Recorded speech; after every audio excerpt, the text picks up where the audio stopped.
Well, hello, dear comrades, and welcome to this new episode in our close reading series of Naturalism and Religion by Graham Oppy. Today we read the third chapter of the book, the fourth if you count the introduction as a chapter. Can there be a naturalistic religion?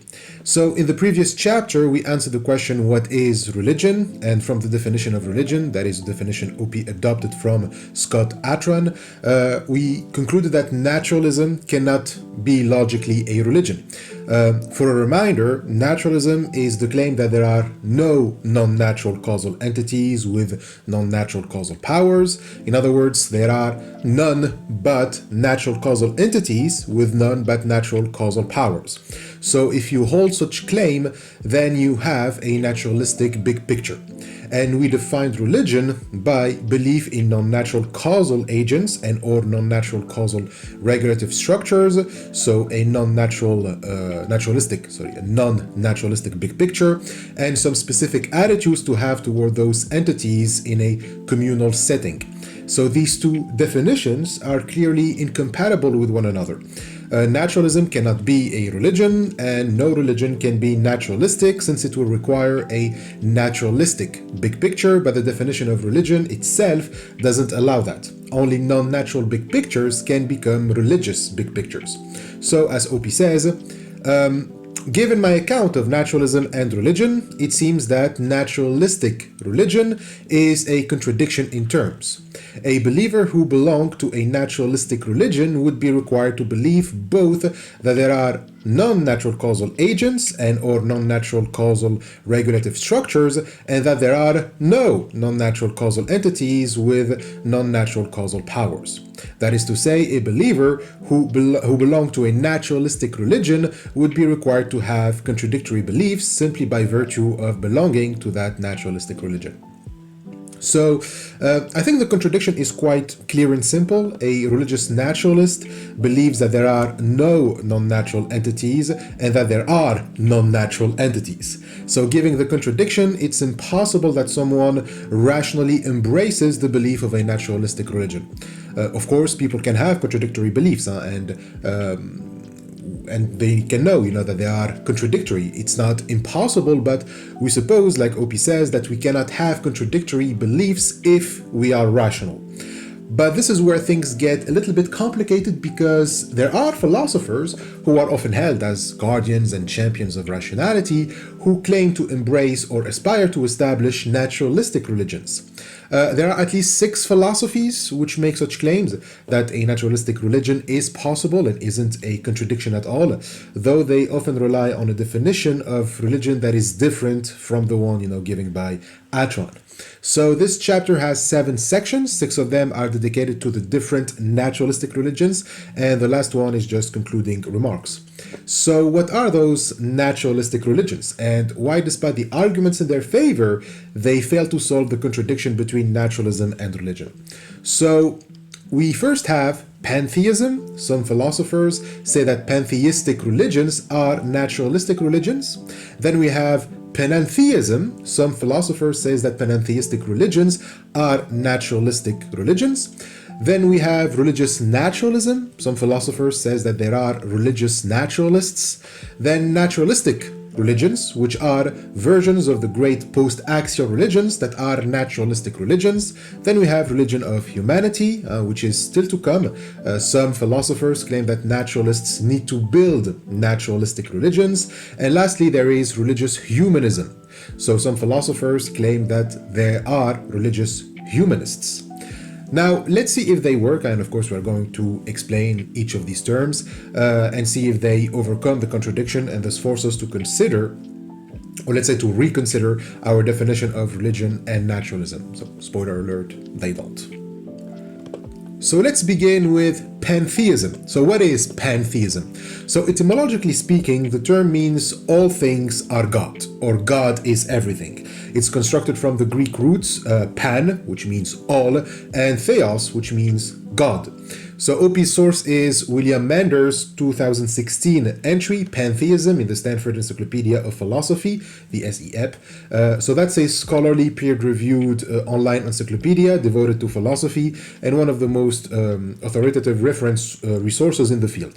So if you want to grasp a philosophical concept, or if you are looking for a summary of a philosopher's ideas, check out the SEP, or we can just call it SEP. So just go to Google and write Stanford Encyclopedia of Philosophy and write the keywords that you are looking for. So it's entirely online and open access, it is free to read, and each article is written by a recognized specialist, often a leading researcher on the topic, and all articles are peer-reviewed and regularly updated to reflect current scholarship. Anyway, so back to Mander's entry. Now, as we said, pantheism means all is God, and since nature is the all, it is everything, then nature is God. So pantheism is the identification of nature with God and or God with nature. Now this identity is deeply problematic, and many philosophers have been dealing with it. So does it mean that God is present in everything, or that everything is identical to God, or God is identical to everything? And if we say identical, do we mean in classical logic, also known as, a strict identity? Like, are the two notions interchangeable, or is nature partly identical with God? Or do we mean in, like some sort of dialectical logic, which argues that two things are identical and yet radically different at the same time? So there are many questions that arise from the claim that nature is God, and Mander has a few sections on those questions, but they don't really interest us here. What matters is the claim at the heart of these questions, which, sums up pantheism as the conjunction of two claims.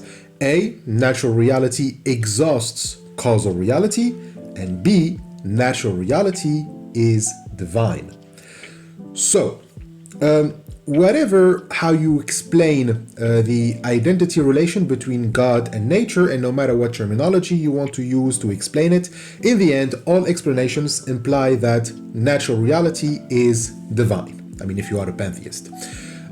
We've seen in the chapter what is naturalism, that naturalism accepts that everything that is causal is natural, so all of causal reality is exhausted or accounted for by natural reality. So the problem lies in the second claim, B, that natural reality, the same that exhausts causal reality, is also divine. So what is meant by divine here? If by divine we mean a non-natural causal power or the possession of non-natural causal powers, then obviously pantheism cannot overcome the contradiction. So let's see what makes pantheists believe that natural reality is divine and if it is compatible with naturalism. Now, Mander is not really endorsing pantheism. The entries in the encyclopedia don't reflect what the expert endorses, but simply what he's or she's an expert on. So Mander is simply giving the putative reasons pantheists have for supposing that natural reality is divine. He's not himself endorsing any of these reasons, so that's, just a heads up. So why do pantheists believe that natural reality is divine? Well, because they argue that natural reality is a unity, that natural reality is an appropriate object of pro-attitudes, that natural reality supports a grand narrative, that natural reality is or might be infinite, eternal, and necessary, that natural reality is ineffable, that natural reality is personal, and that natural reality is axiologically perfect. So these are the 7 reasons that Mander gives. If these reasons are compatible with naturalism and with Atran's definition of religion, of course, then pantheism passes the test and can be considered a naturalistic religion. Now, I have to note that Mander himself, in the entry's last section, Pantheism and Religion, he argues that pantheism isn't a religion, but a philosophical theory. It's like Oppy's claim that a big picture isn't a religion. So nothing in pantheism entails the characteristics in Atran's definition of religion, except perhaps the first requirement, belief in non-natural reality. Pantheism, Mander argues, has unquestionably grounded the religion of many people, so as a big picture, it can support religious big pictures. Everything now is going to depend on the status of divine reality. Is it a natural property or a non-natural property? We can already see a contradiction here. If a religion is based on belief in non-natural properties and the divine property of nature in pantheism is natural, then pantheism is not a religion and therefore it's not a naturalistic religion. Unless the word divine can somehow accommodate non-natural reality while remaining natural, or if by changing the requirement of non-natural by the requirement of divine in Atran's definition, and thus you end up saying that a naturalist religion is a religion in which all you believe in is natural reality, but consider that reality or parts of that reality as divine. Now, let's review the reasons pantheists have for claiming that nature is divine. And we can divide them into two camps. Those which are starters for naturalists, the first four, and those that are non-starters, and there are two. And then one last reason that it's a bit more complicated, because we said that there are 7 reasons. So starters mean that naturalists accept them, while non-starters mean that naturalists cannot accept them if they wish to be naturalists. So the former means that those reasons are compatible with naturalism, while the latter don't. They cannot be compatible. They are not compatible with naturalism. So let's start with the starters. And remember, these reasons can only work if they entail that nature is divine. So a pantheist, for example, argues that nature is divine because natural reality is a unity. But it's not clear, as Mender highlights, whether the divinity of nature is entailed or presupposed by the unity of nature. So whether a statement of the words unity is a precondition for asserting its identity with God or a consequence of asserting it doesn't really matter here. The point remains that asserting the divinity of nature in relation to the unity of nature, which is often taken as obvious, relies on a necessary relationship. So if nature is unity, it must also be divine.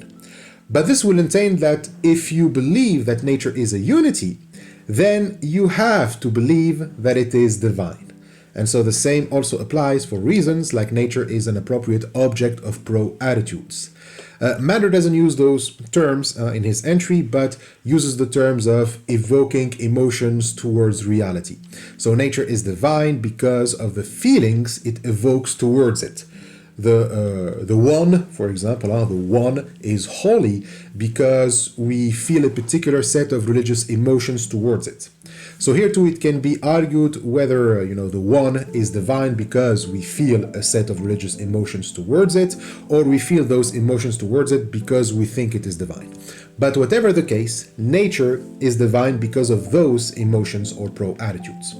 Nature is also divine because natural reality supports a grand narrative, meaning that for many pantheists, it gives meaning to human lives by assigning them a certain definite place within a grander scheme or narrative.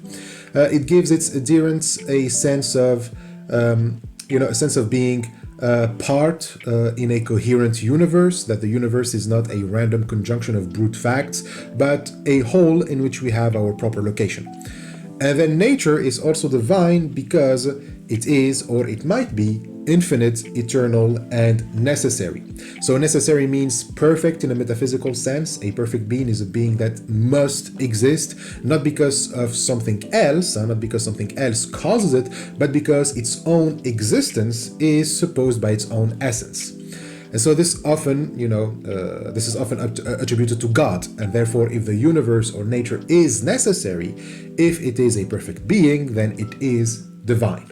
So the same goes for infinite and eternal. They are usually properties attributed to divinity. So Oppy first starts with these 4 reasons before moving to the 3 others, and his objection is that, well, it's pretty controversial to make any necessary relationship between any of those reasons and the property divine. In other words, those 4 reasons, he writes, can happily be embraced by naturalists who deny that natural reality is divine. A naturalist can accept that nature is a unity, that it is an appropriate object of pro-attitudes, that it supports a grand narrative, and that it may be infinite, eternal, and necessary, but none of these reasons entail that nature is divine. I can coherently believe that natural reality is a unity without believing that it is divine. This doesn't mean that we take it for granted that nature is a unity or eternal, infinite, and necessary, or that naturalists truly believe that nature has those properties. Naturalism, if you remember, views science as a touchstone, as the touchstone for identifying the denizens of natural reality. And so far, nature didn't identify didn't identify without controversy any of those properties in nature. So claiming that natural reality is a unity, eternal, infinite, or necessary is controversial, and naturalists, they can disagree on those properties. But the point that Oppy is making is that even if we grant that nature possesses those properties, even if you say that natural reality gives me meaning to my life or evokes me to have strong emotions towards it, that doesn't mean that I get to assert that it is divine. So Oppy says, even if natural reality possesses all three of these attributes, this provides no independent reason at all to suppose that natural reality is divine. Much the same goes for the other properties mentioned here, that natural reality is one, that it supports a grand narrative, and that it is the appropriate object of awe and wonder provides no independent reason at all to suppose that natural reality is divine. So these are the starter reasons. Okay, any naturalist can hold those reasons. They don't contradict the claim that there are none but natural entities and powers, as long as we don't ascribe to them the property divine. Then we have the three other reasons, of which there are two non-starters, meaning that it is logically impossible to have them while claiming to be a naturalist. So these are that natural reality is ineffable and natural reality is axiologically perfect. So, contrary to the four others, which can be accepted by naturalists, these two simply can't. To assert that natural reality is ineffable means that science cannot grasp it. So this is the issue when you assert that nature is God. If what marks the divinity of God is his ineffability, the quality of being, for example, too great, too complex, or profound to be expressed in words described in experiences, in concepts, or in scientific formulae, and given that nature and God are almost identical in pantheism, then nature also is too great and complex to be expressed in words or by science, hence its divinity. Anything we say of God would limit or falsify him, which is impossible to do.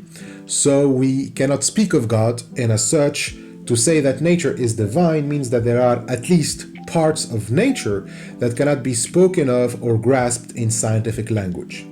So this then entails that science cannot identify denizens of natural reality, and this simply contradicts methodological naturalism. And from our episode on naturalism, we argue that naturalism is both ontological but also methodological naturalism, and therefore to assert that natural reality is ineffable is to contradict naturalism, or at least one of its main features, one of its essential features.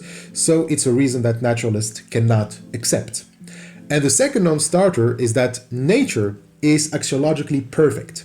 So this isn't perfect in the sense of its ontology, like it's eternal, infinite, or necessary, but perfect in the sense of goodness. God is a being worthy of worship, as Mander writes in the entry, because he's perfectly good. So a pantheist says the same thing about nature.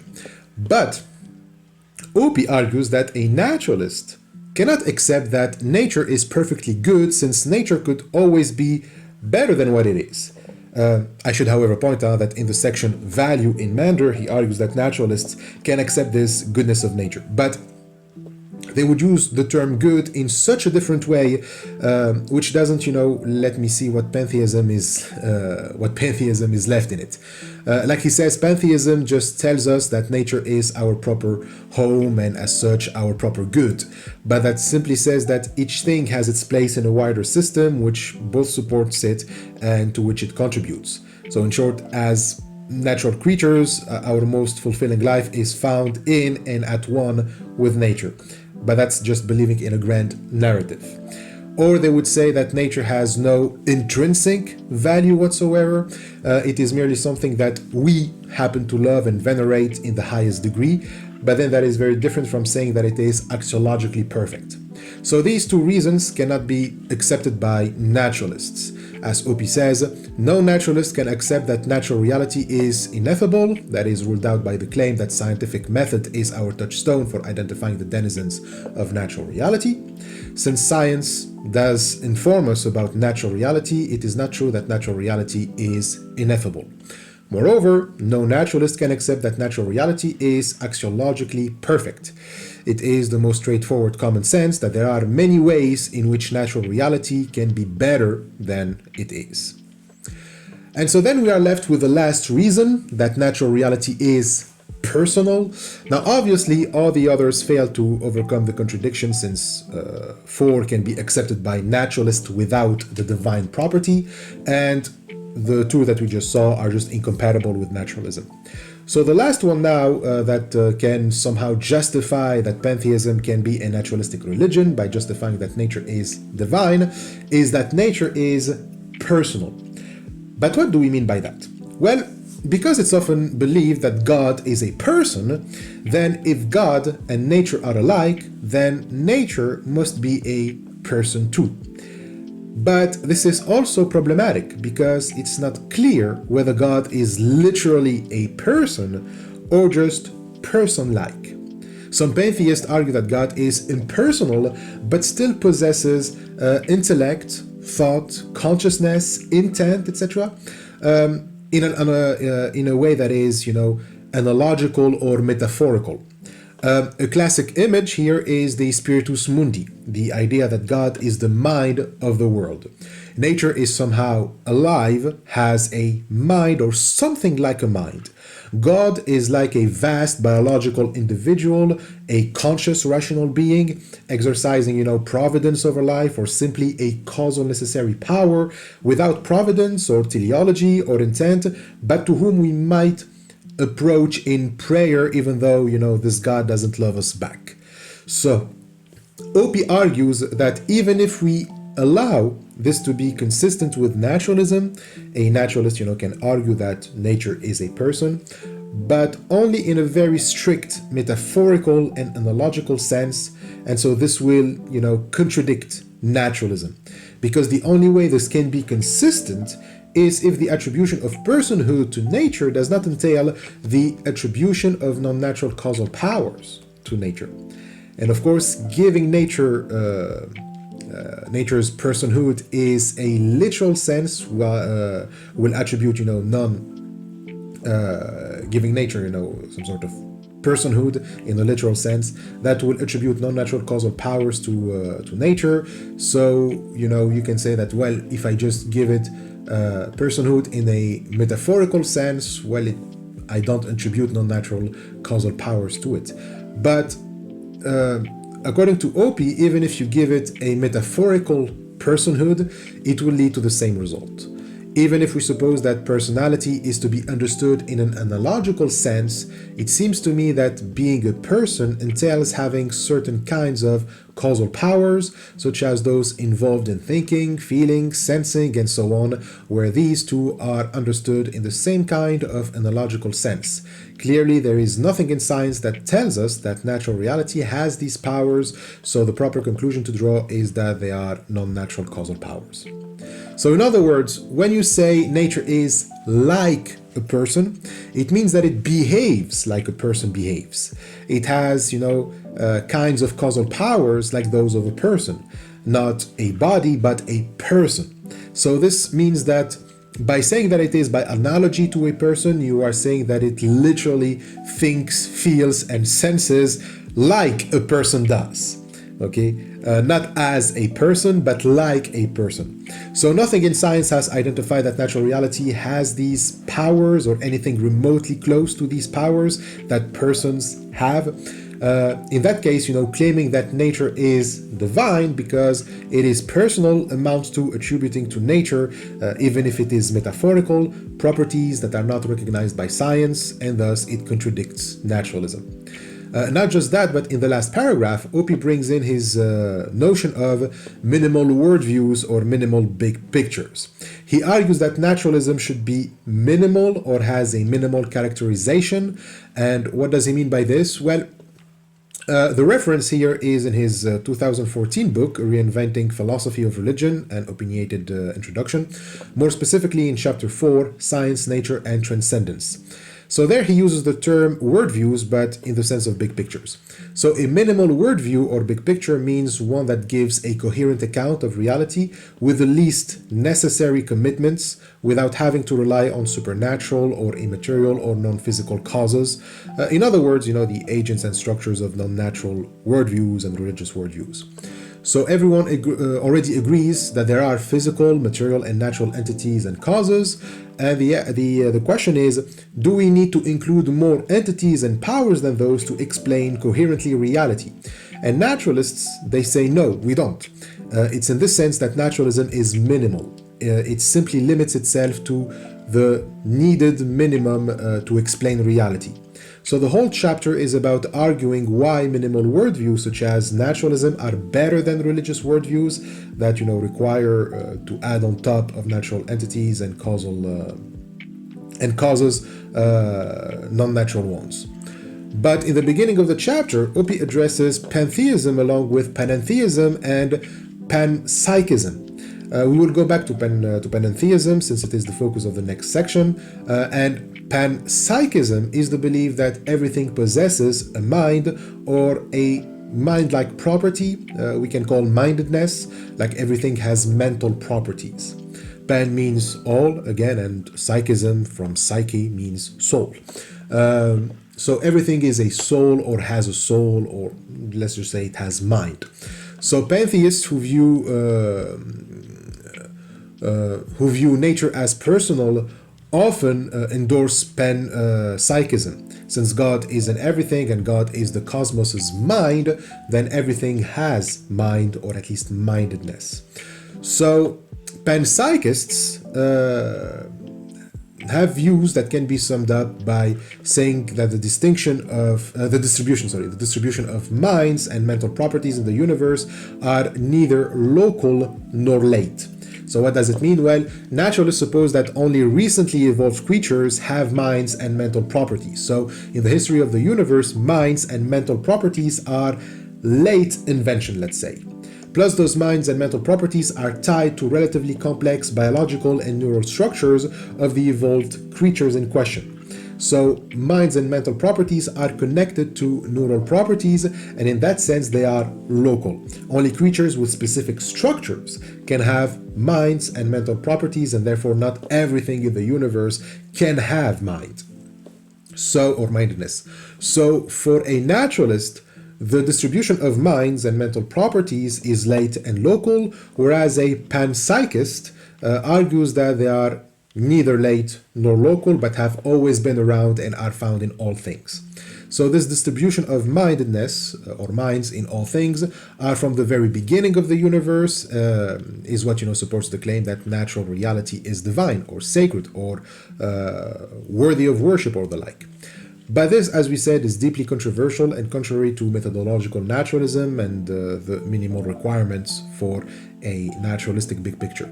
So adding on minds, permeating all things, doesn't help us better explain natural reality or asserting that it is divine or sacred or worthy of worship. So as Oppy says in that chapter, a proper characterization of naturalism should not be consistent with panpsychism, pantheism, and panentheism.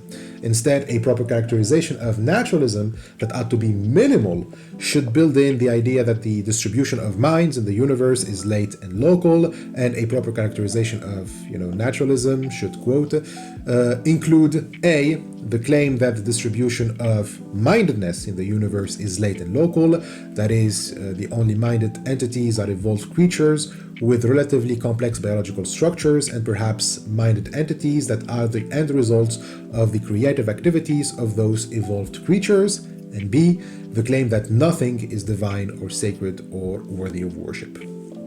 So throughout this book, Oppy is going to insist on defining naturalism as a product of scientific naturalism and metaphysical naturalism, or methodological naturalism and ontological naturalism, so that they are none but natural causal entities and powers, and science is our touchstone for identifying those entities and powers. So claims A and B from this quote are plausible consequences of that definition, as we've seen, and as such, pantheists who do suppose that the divine is personal, well, they are not naturalists. And if we agree with naturalism, then nature isn't personal, or have no, reason to think that it is personal and therefore it is not divine. But this doesn't mean that all pantheists accept that nature is personal, and so not all pantheists suppose that the divine is personal. But then, as Oppy says, they have to tell us what they mean by divine if it's not personal. We've seen that that the fact that nature is a unity, infinite, eternal, or necessary, evokes pro-attitudes, supports grand narratives, is ineffable and axiologically perfect, and now personal. We've seen that none of these properties, even if some of them are accepted by naturalists, none of them account for divinity. So what can explain this divine aspect of nature, and how can they make this divine property of nature compatible with the naturalistic claim that there are, none but natural entities, that there are none but natural properties and powers? And so here, as Oppy says, pantheists who suppose that the divine is not personal are unable to discharge this debt.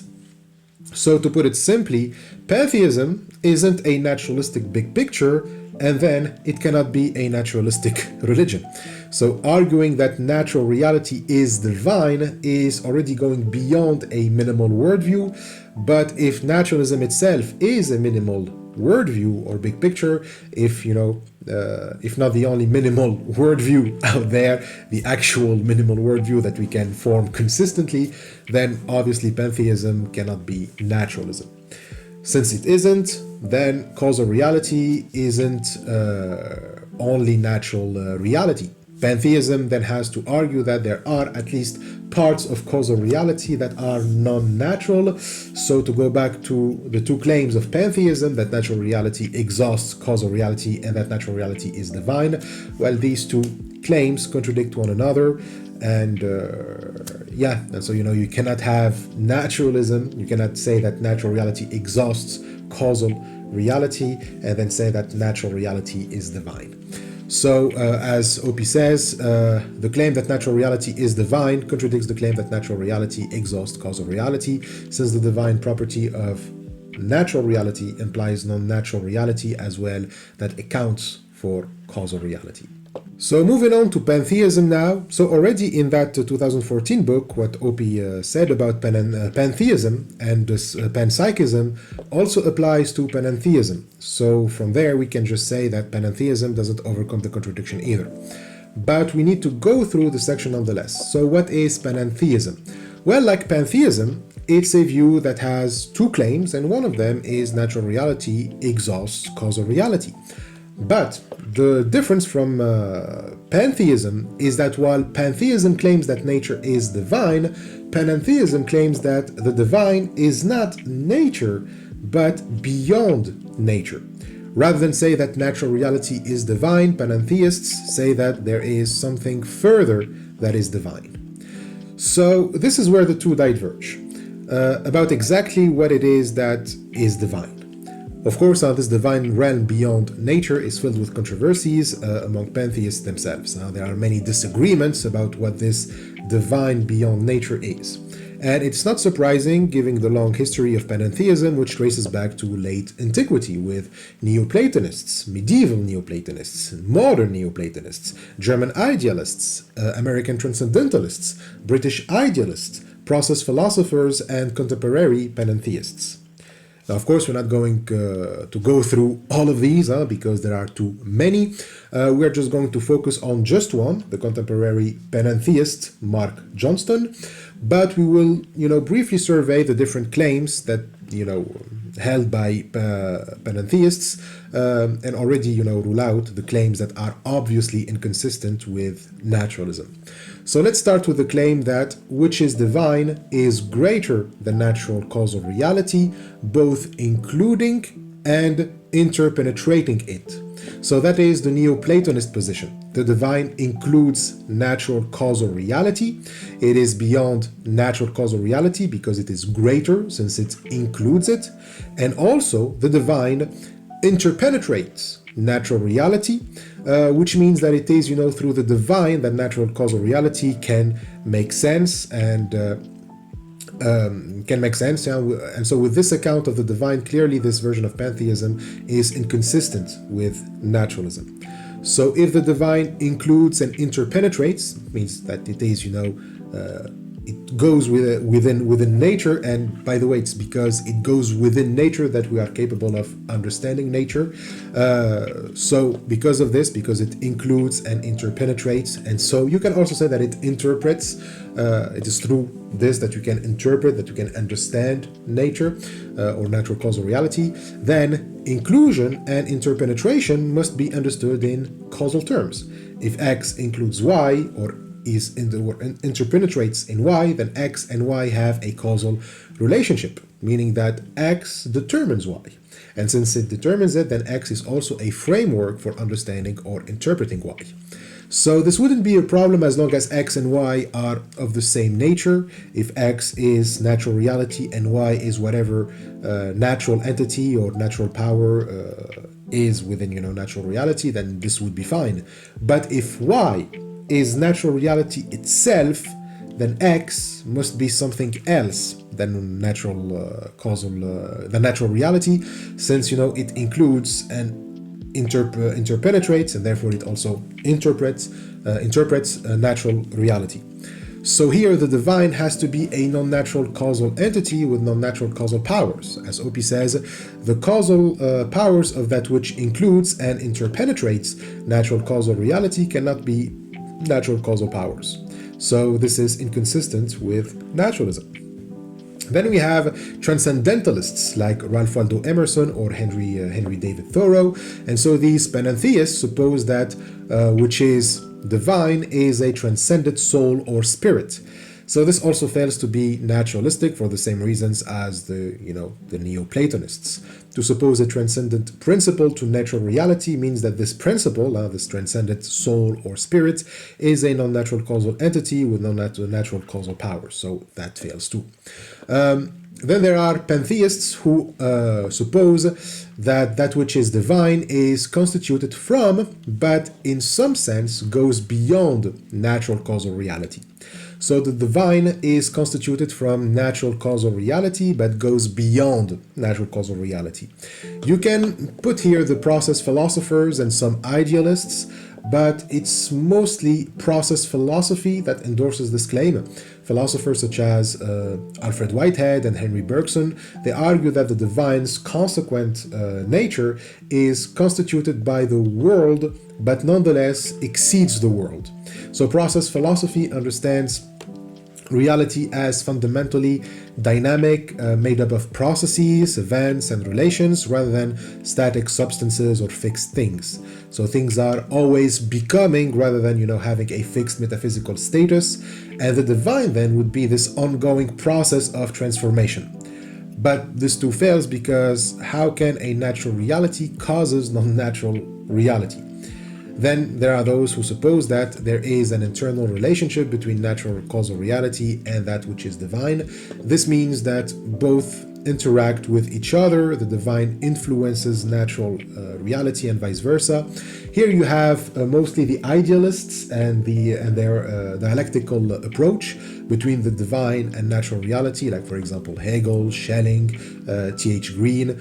But this also fails to be naturalism, since it supposes the non-existence of non-natural causal powers and entities that dialectically interact with natural entities with natural powers. Then there are panentheists who are panpsychists, committed to neutral monism or strong emergence or the like. And so here too we can have the idealist as well as process philosophers, but we've already rejected panpsychism. Plus, emergence theory as an account of the divine has the same issues as the claim that the divine is constituted from natural reality. Emergence theory says that the divine emerges from natural causal reality, but if it emerges from natural reality, then it has to be of the same nature as natural reality.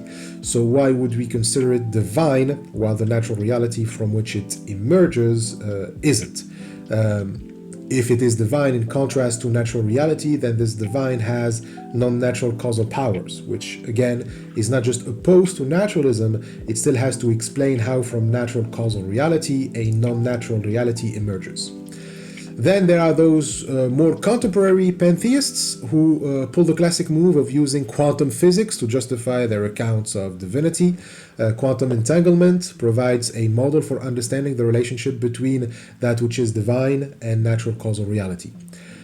So that too stands opposed to naturalism, since it is opposed to methodological naturalism. Science, including quantum physics, hasn't identified any non-natural entities or causal powers yet, so supposing that quantum entanglement can be evidence for the divine isn't naturalism.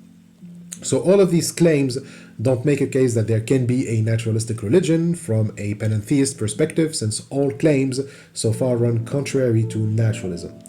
But Oppy will now focus on Mark Johnston and his argument from his 2009 book, Saving God, Religion After Idolatry. So Johnston's book is a defense of process panentheism. So he's a process philosopher, but with the bold claim that his panentheism is legitimate naturalism and has no truck with the supernatural, which he defines as invisible spiritual agencies whose putative interventions would violate the laws of nature. So everything comes from natural reality with no use of or intervention, of the supernatural. Everything works according to the laws of nature, and yet Johnston argues we will get to something divine beyond the natural realm without contradicting naturalism, at least methodological naturalism. So he says that the domain of the natural sciences is complete on its own terms. Every causal interaction ultimately consists in some utterly natural process, for example, mass energy transfer.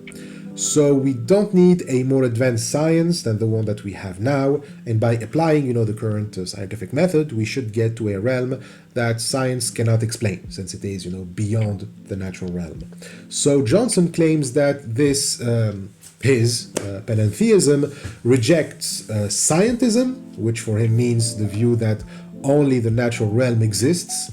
So he's saying that without supernatural stuff, by simply following the laws of nature as current science describes them, we should get to this other realm, this autonomous realm of sense, the realm in virtue of which things are intelligible, but which it itself isn't intelligible. So this is the realm which science cannot disclose, but only religious experience can. So you have the natural realm, and on top of it, there is this realm where things are not intelligible, but which makes the natural realm intelligible. So the realm of sense is unintelligible, since it lies beyond what science can disclose, but it is thanks to this realm of sense that science is even possible in the first place. Okay, it's like those who say that it is through the divine that we can interpret nature. So if I can understand things in the natural realm through science, intelligible means what we can understand, what can be understood. So if things in the natural realm can be understood, if they are intelligible, it's because of this other realm of sense. So the realm of sense is the condition for science and for understanding. And so this realm is also called the highest one, another name for God. And so Johnston distinguishes his panentheism from pantheists, which argue that the highest one is the natural realm. Panentheism instead argues that the highest one isn't the natural realm, but is both beyond and wholly constituted by the natural realm. So how does the natural realm constitute this other realm, the highest one, which is also the condition for making the natural realm intelligible.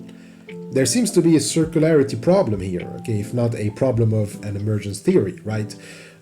Plus, in other places of the book, he says that God is partly constituted by the natural realm, not wholly. So, which one is it? I mean, is it wholly constituted or partly constituted?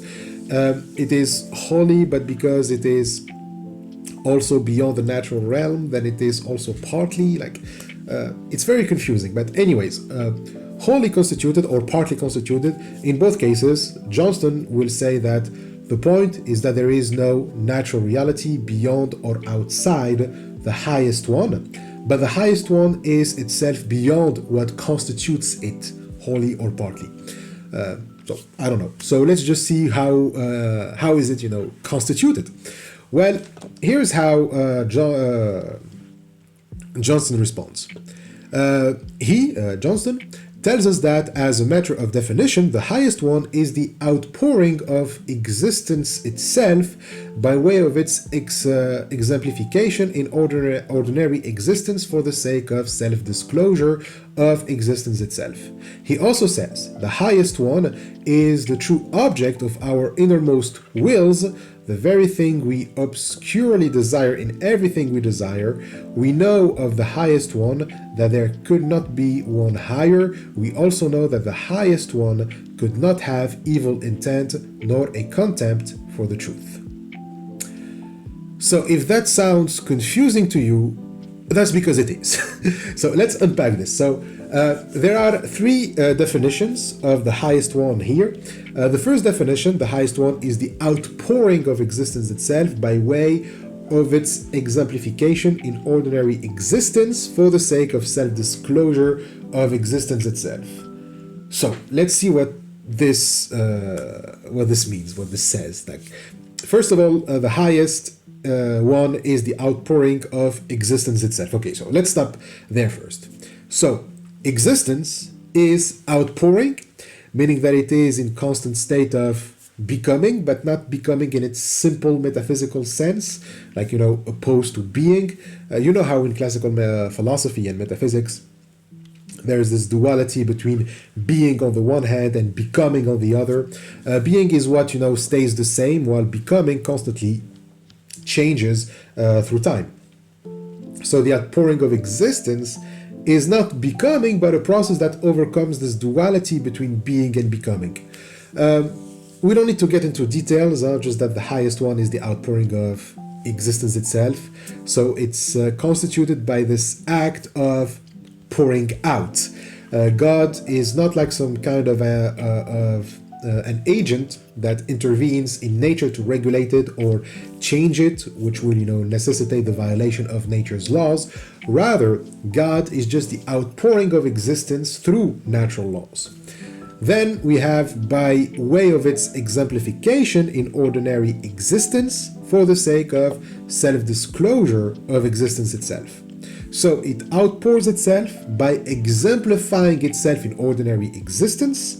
This simply means that, everything that we see or experience in ordinary existence, in daily life, is an exemplification of existence itself.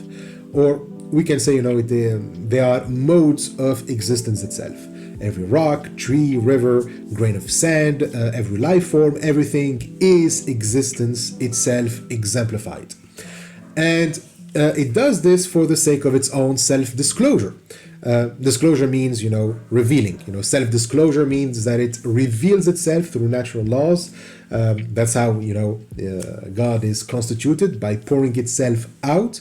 That's the activity of constituting itself, and it's manifesting and through natural processes alone. And Johnston insists on this. But since it's within the natural realm that the highest one manifests itself, then it reveals itself in the natural realm. And all religious experiences we have are just, experiences of the ultimate form of the world, the ultimate form of, the natural realm. Religious experiences are the instances where the highest one discloses itself in its, purest form. But that world in which we experience disclosure of the highest one isn't at odds with the form of the natural realm that science discloses. So the self-disclosure of the highest one, meaning that it reveals itself. You cannot reveal it, since to reveal anything, it is disclosing it scientifically. But since this disclosure is allowed by the highest one in the religious experience, which is beyond science and is what makes, science possible in the first place, then it can only be transcendent. However, because it is outpouring through natural laws, it is not, at odds with the natural realm, and it's not at odds with science, but it is its very condition. Yeah, I know it sounds weird and contradictory, like it just, keeps running around in circles and feels like a word salad more than an argument. But yeah, that's the first definition of the highest one. The second and third definitions argue that the highest one is the object of love and desires, and that it has no ill intent or contempt for the truth. Oppy argues that, giving this definition, that the highest one cannot have evil intent, we may be tempted to make two responses: that the highest one has intent, it wants what's best and good, and two, if it has a will, then this is back into panpsychism, and we can say that the highest one has causal powers that are clearly not natural causal powers. So, pantheism is not compatible with naturalism, so case closed, but Johnston argues that it would be a mistake to understand not having evil intent as having good intent or having just intent. So we are forced to draw on analogy in thinking and speaking of the highest one. Accordingly, the love of the highest one is analogized as its outpouring in ordinary existence, its will as self-disclosure, its mind as the most revealing presentations found in the realm of sense, and its power as the totality of the laws of nature. So, he argues that saying that the highest one has a will and a mind is just an analogy, so we shouldn't take his words as saying it is literally true that the highest one loves and wills and intends and establishes natural law. But we've already argued that analogies and metaphors don't work, since they simply they still imply non-natural properties. So the highest one, despite trying to avoid personifying it and so appeal to metaphorical languages, still exhibits non-natural mental properties. But we don't even need for Johnston to tell us that the highest one has a will or intent for us to assert that this contradicts naturalism. It is clear that when the highest one outpours and discloses, self-discloses and presents its exhibiting non-natural causal power, since these acts cannot be disclosed by science. So the highest one has and exercises non-natural properties. So this falls prey to the same objections that we've seen to other forms of panentheism. If the outpouring cannot be grasped by science, and at the same time it isn't at odds with science, then this is a contradiction that only assuming that it has non-natural property can make us overlook the contradiction. So again, Johnston panentheism is not naturalism. Given that it contradicts naturalism, panentheism cannot be a naturalistic religion. Plus, Oppy even argues that Johnston's views about religion conflict with Atran's account. So let's take a look at how Johnston views religion. And here are a few quotes provided by Oppy. The first one claims that religion is necessary because it's the only coping mechanism that we have when facing common but unbearable large-scale structural defects in human life. Quote, "There are certain large-scale structural defects in human life that no amount of psychological adjustment or practical success can free us from. So these include arbitrary suffering, aging once it has reached the corrosive stage, our profound ignorance of our condition, the isolation of ordinary self-involvement, the vulnerability of everything we cherish to time and chance, and finally to untimely death." So the only way to deal with these defects is through religion, through experiences, the religious experiences, which sets us in the right relation with the highest one. So basically he calls for humanity's salvation through a relation with the highest one, and Oppy continues with further quotes from Johnston. Religion is a complex and open-ended collection of cultic practices from which the practitioners derive and deepened capacity to deal with the manifest large-scale structural defects in human life. The religious life is a form of life in which we are reconciled with these large-scale defects of ordinary life. It provides a reservoir of energy otherwise dissipated in denial of and resistance to necessary suffering. He also adds that salvation is a new orientation that authentically addresses the large-scale defects of human life. It is an orientation out of which one can live without denying or resisting the necessary suffering that is inherent in the large-scale defects of human life. It is a transformed outlook in which those defects are somehow overcome, healed, or addressed, or rendered irrelevant, or redeemed, but not removed. True salvation consists in the right relation to the highest one. So these are all, quotes from the same book, taken from different passages, and it is a very repetitive book, as you see. So, what's wrong with Johnston's account of religion? Well, first, let's say what it does get right.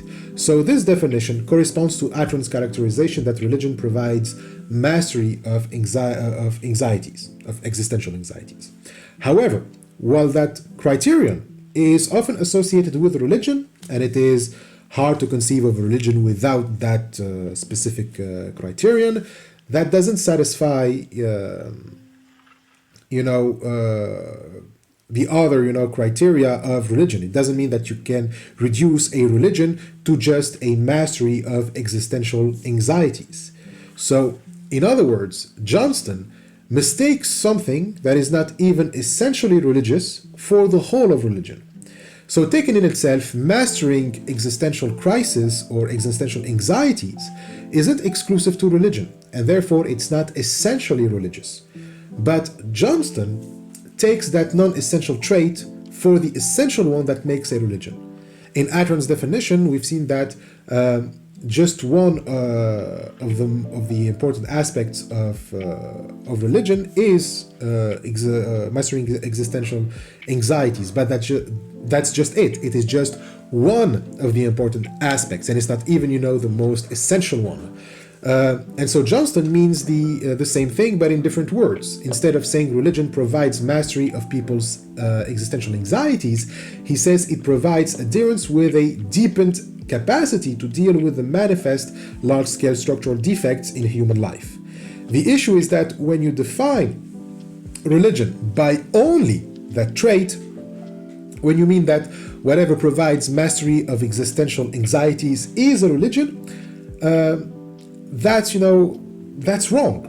Now, of course, Johnston doesn't make that claim because he doesn't want anything besides conventional monotheistic religion, like Judaism, Christianity, and Islam, but mostly Christianity, to provide that deepened capacity to deal with the defects. So, at least he insists that there are many things that we commonly call religion, which we shouldn't, and Oppy agrees with that. We've seen, for example, with political ideologies. When people argue that political ideologies are religions, that's kind of abusing the term religion. So Johnston wants us to use the term for proper religions. But what he considers proper religions is also at odds with Atron's definition. He would be right to call out people who equate political ideologies with religions, for example, but not for the right reasons. Johnston would argue that political ideologies don't actually provide the kind of deepened capacity to deal with defects like, proper and real religious experience. So only through the right relations with the highest one can you have, any significant way to deal with those defects. So again, this ends up, arguing for the claim that there are none but religions, as relation with the highest one that can help you cope efficiently with the defects in human life. So this is of course wrong, because people have a variety of ways to deal with those defects, and there is no reason to exclude political ideologies from that, by the way. So if Oppy excludes political ideologies from the category religion, it's not because a political ideology cannot provide mastery of existential anxieties, but for other reasons that we already discussed in previous chapters. So to put it simply, we can have naturalistic ways to cope with the bullshit of life. It is not merely religion that provides resources for dealing with people's existential anxieties.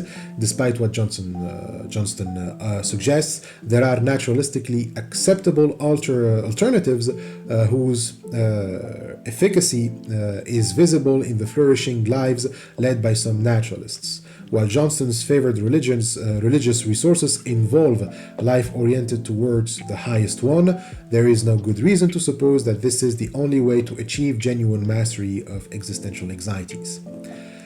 So this is all that we have to say about Panentheism, and with all of this, it's clear that it fails to provide a case for naturalistic religion. Okay, our next attempt is religious naturalism. So the claim of religious naturalism is simple. It simply means to develop naturalistic big pictures that include beliefs and values often associated with religion. Whether this is a reasonable ambition depends in part upon exactly which beliefs and values are up for inclusion. So you basically take naturalism and you turn it into a religion, not by including non-natural entities and powers into your naturalistic big picture, but by including beliefs and values often associated with religion. But in order to be consistent with naturalism, those beliefs and values cannot involve non-natural entities and powers. If you try to include beliefs and values that involve non-natural entities and powers, then your ambition to develop religious naturalism is, straight up unreasonable, because it conflicts with naturalism. So we've already seen two failed attempts at making religious naturalism, Pantheism and Panentheism. So when you think of it, Pantheism and Panentheism were attempting to develop naturalistic big pictures that include beliefs and values often associated with religion, but their beliefs and values ended up contradicting naturalistic big pictures. So in terms of belief, to say that natural causal reality is divine or participates in the divine is to contradict the claims that there are none but natural causal entities with none but natural causal powers, and that the scientific method is our touchstone for identifying the denizens of causal reality. Therefore, pantheistic and panentheistic big pictures cannot be naturalistic. But some religious naturalists would respond with something like this. When you say that natural reality is divine or participates in the divine, what they mean is that they have odd responses to natural causal reality. So to have an odd response to nature, and claiming that nature is divine is, according to these naturalists, it is consistent. And so their claim is that if naturalists and religious people share similar responses to nature, if natural causal reality evokes in both similar intellectual and emotional responses, then naturalists can be religious too. But this raises a big problem for religious naturalism. Clearly, it mistakes religion for just having emotional responses to nature. Like if you stand in front of a natural landscape and have this emotional experience that we call the sublime, then you are religious. And so these two, like panentheists, they make the mistake of identifying something that is not essentially religious for the whole of religion. Having odd responses to nature isn't exclusive to religion. Okay, like it is not just religious big pictures that can include responses of awe to nature. The religious naturalist makes the wild assumption that there are naturalistic big picture and religious big pictures, but only religious big pictures can include odd responses to nature. Like naturalistic big pictures on their own cannot include those all responses to nature, and hence big pictures that include them need to also add the belief that nature is divine to account for those odd responses. Also, naturalistic big pictures apparently cannot account for values often associated with religion, such as charity, compassion, courage, diligence, generosity, gratitude, honesty, humility, impartiality, integrity, kindness, love, loyalty, prudence, rectitude, spontaneity, temperance, tolerance, trust, and a host of other virtues.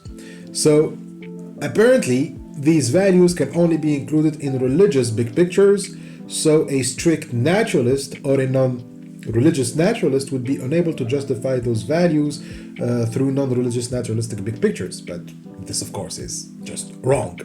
In other words, the idea that we need to develop naturalistic big pictures that include values often associated with religion, so religious naturalism, depends upon the assumption that naturalists do not already have big pictures that include those values. And so this assumption does not withstand even the slightest and most momentary inspection.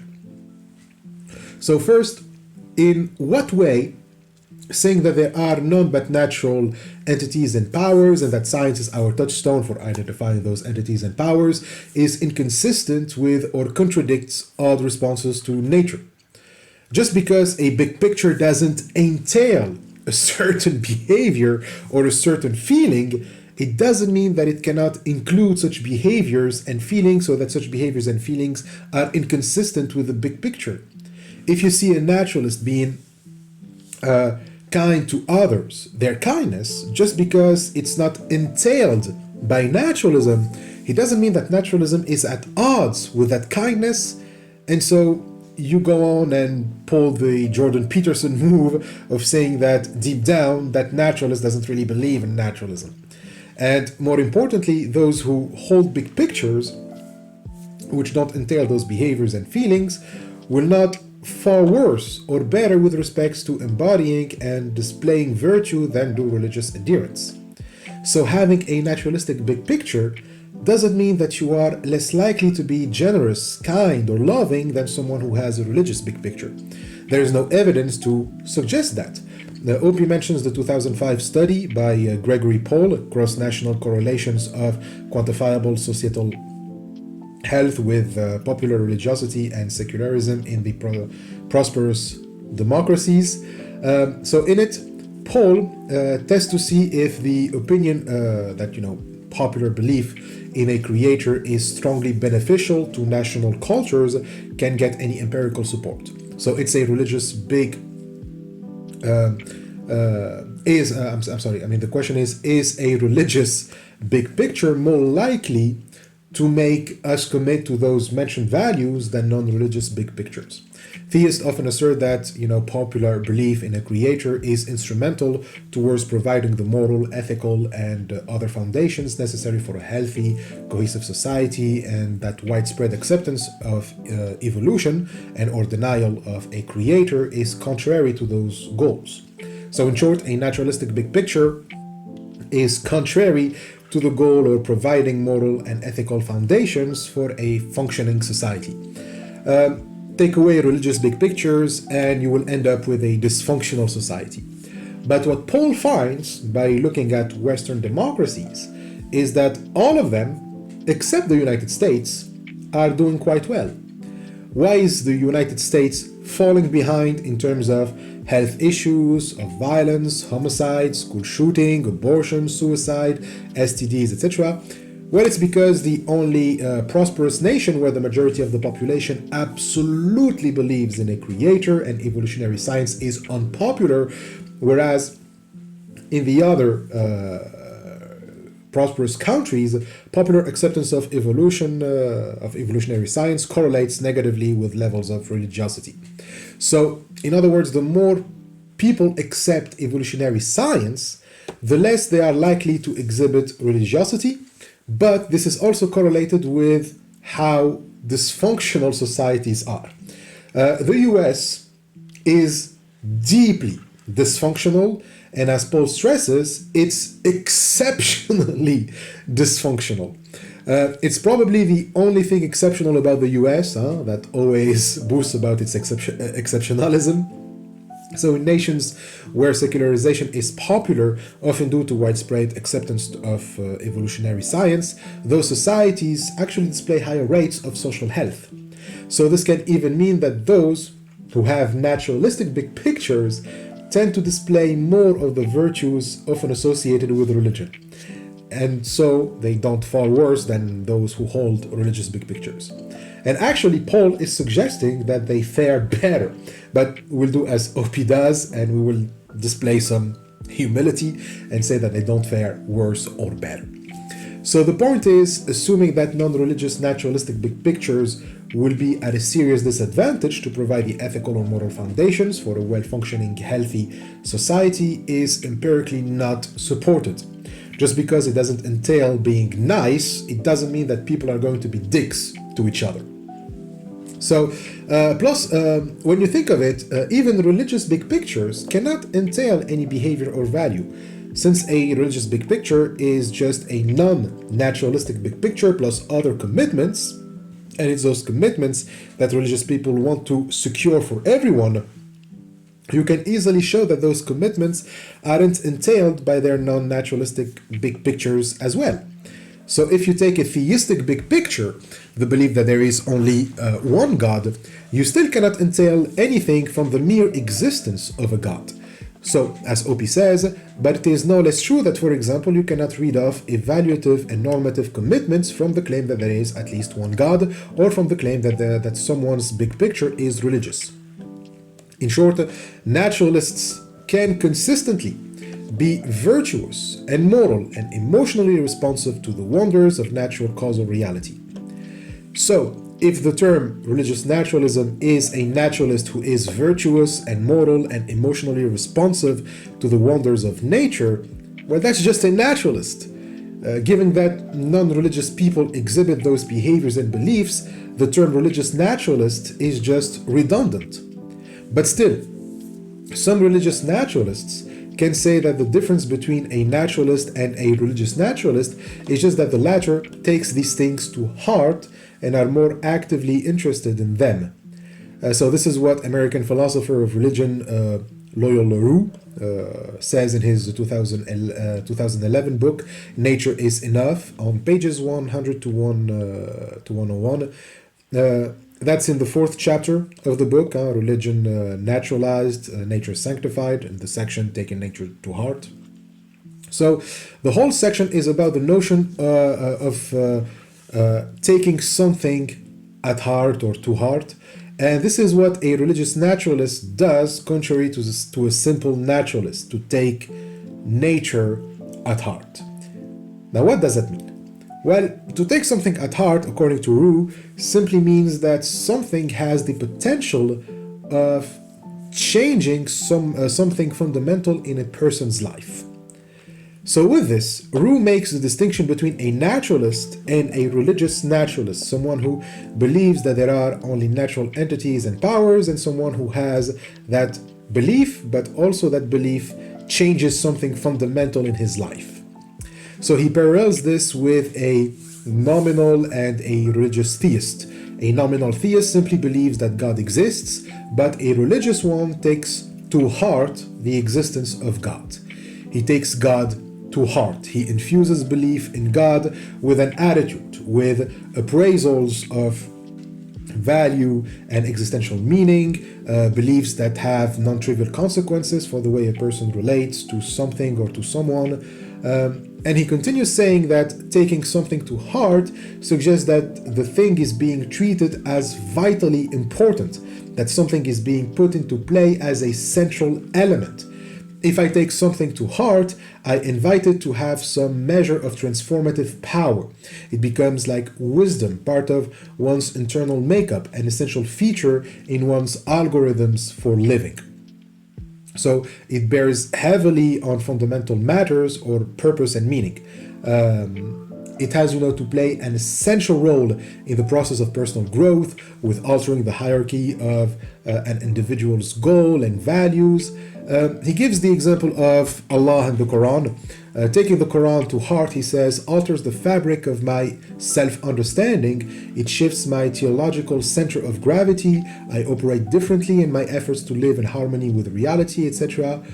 And okay, so how does that translate with naturalism, and more importantly, is this still naturalism?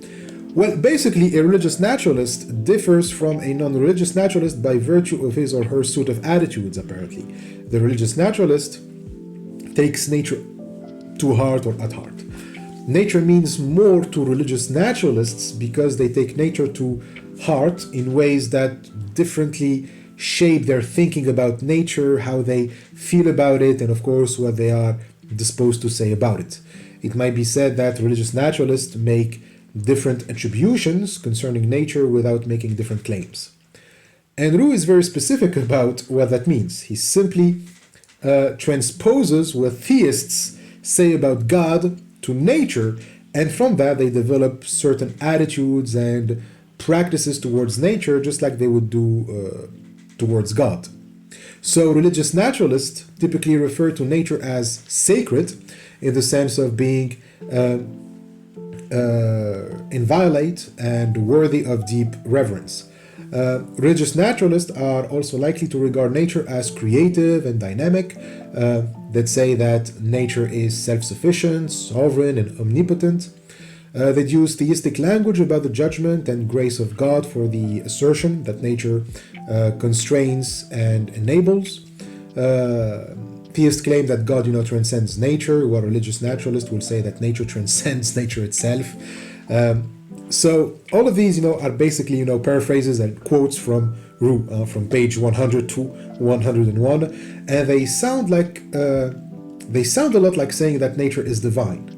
Claiming that nature is omnipotent, that it transcends itself, that sounds like non-natural properties attributed to nature. So that it is no different from pantheists and panentheists. So again, if taking nature to heart means attributing to nature properties and powers or theistic language that we use for God, then religious naturalism is not naturalistic at all. But you can still, say that some naturalists are more invested than others in nature or have greater concerns with virtue or morality, but that doesn't make them religious. They can still care for natural causal reality, be actively interested in, ecological concerns or in morality and virtue without using theistic language or considering natural reality sacred or self-sufficient or omnipotent or sovereign, which again won't be naturalism. So as Oppy says, those are simply naturalists. Okay, they're not religious naturalists. If you just care about the natural world and you are invested in ethical concerns. So he says there is no reason at all to relabel those naturalists who in previous generations have worked on developing naturalistic accounts of virtue, morality, and care for natural causal reality. So here too there is no such thing as a religious naturalism. So we then go to the next section, naturalistic religion. So we saw that there are no religious naturalism, but can there be naturalistic religions? And so this is different from religious naturalism, where you have naturalism as the core, but with values often associated with religion, or taking naturalism to heart. In naturalistic religion, the emphasis is on religion. It's not we have a naturalism that is religious, but a religion that is naturalistic. So to have a naturalistic religion means that you, quote, have big pictures that are both naturalistic and religious, where the religious content of these big pictures is in full conformity with the big pictures of one or another of the great world religions. So I have a religion whose big picture is in full conformity with one of the great world's religion's big pictures, yet that big picture is also in full conformity with naturalistic big pictures. So, how can this work? Well, is there a religion that is in conformity with the great world religion and naturalism? And Oppy thinks not. He doesn't think so, but he'll consider an example. John Bishop's 2018 essay, A Naturalist Christian Theism, which you will find in the fourth volume of Interreligious Philosophical Dialogue series by Routledge, the Inter-Christian Dialogues edited by Oppy and Nick Trakakis. So Bishop is obviously a Christian. He claims to believe the received Christian faith. But he also claims to be a naturalist Christian. He interprets his own baptismal promise to believe all the articles of the Christian faith as formulated in the historic creeds as a commitment to trust that the received tradition in creed and scriptures conveys divine revelation. So, he believes that Christianity conveys divine revelation, but he interprets that belief in a way that doesn't contradict naturalism. And as such, his religion has to be in full conformity with big pictures of Christianity and with naturalism. So, is this consistent? Well, in order for it to be consistent, there has to be requirements to be a Christian that don't contradict the requirements to be a naturalist. So, according to Bishop, what is required to be a Christian doesn't contradict the requirements to be a naturalist. In other words, naturalism makes claims about how our universe is, that there are none but natural causal entities and powers. To be a naturalist is to believe in that claim about the universe. But can I believe in that while also believing the received Christian faith? Well, Bishop thinks so. He says that there is a good deal of open-ended contestability about exactly what Christians are required to believe about how our universe is. So what is required to be a Christian isn't set in stone, apparently. There are disagreements. Obviously, many Christians will say that if you have a naturalistic belief, I was going to say big picture, about how the universe is, you cannot be a Christian, since being a Christian requires that you believe in non-natural entities and powers. Plus, mentioning that property divine, we've seen that it fails all the time, right? So, is Bishop any different from all the others who claim that there's something divine about existence and yet fail to reconcile it with their naturalism? Well, let's see how Bishop interprets the divine. For him, the divine isn't at odds with naturalism because he has a naturalistic understanding of the divine, meaning that the divine for Bishop is anti-supernaturalist. It rejects the ontological realm separate from and prior to the natural universe that is required for personal omni-God theism. So, given that the divine, according to Bishop, is not supernatural, it isn't an ontological category separated from and exists before, or above the natural universe, then the divine is naturalistic. But if that's the case, then to what property of our universe does the term divine refer to? If this naturalist, anti-supernaturalist divine isn't prior or ontologically separate from the natural realm, then science must be sensitive to it, right? As an entity or power, it should be able to be identified by science. So, we have insisted many times on this, that naturalism is both ontological but also methodological naturalism.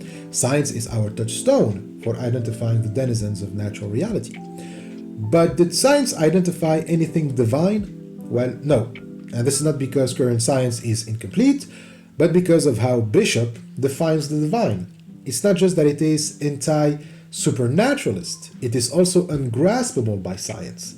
Science itself cannot grasp the divine. As he says, from the claim that the divine is anti-supernaturalist, there is no implication that the divine is graspable through natural scientific inquiry. Any viable theism will reject such natural scientism. So again, he confuses methodological naturalism with scientism, which we already ruled out in our episode on naturalism. Plus, this already begins to appear shaky. The moment you reject methodological naturalism and claim that there are things that science cannot identify, your naturalism is standing on very thin ice. But let's continue summarizing Bishop's view. So, in his big picture, the divine exists, but it is anti-supernaturalist, but cannot be grasped through natural scientific inquiry. So if scientific explanations for the divine are a priori ruled out, since he claims out of the blue that the divine is ungraspable, and I understand why he has to make that claim. If he says, the divine is graspable by science, then it's not divine anymore, I guess. So he must resort to another way to hold on to the divine. He needs another explanation to account for it, but that explanation needs to remain in full conformity with naturalism. So what kind of explanations are appropriate to account for the divine? Well, theological explanations. But theological explanations shouldn't be compatible with naturalistic big pictures. But Bishop says that they can if theological explanations mean teleological explanations without a productive agent. So let's read Oppy's summary of Bishop's big picture concerning theological explanation.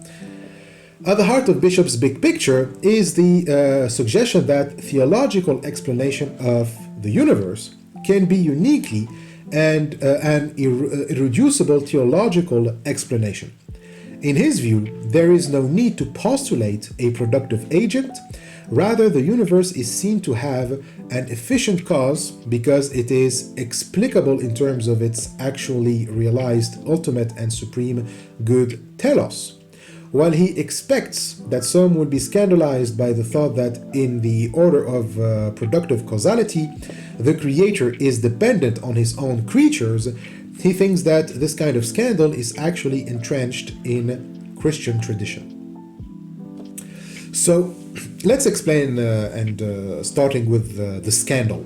So Christians often suppose that the universe is created by God, right? And God doesn't, of course, depend on his own creation. Right? Being God, he is perfect in every way, and therefore he doesn't have any need to create. In this sense, he is a productive agent. He produces the natural world and he acts on it, but he cannot be acted upon, otherwise he won't be omnipotent. So he won't be all-powerful and perfect.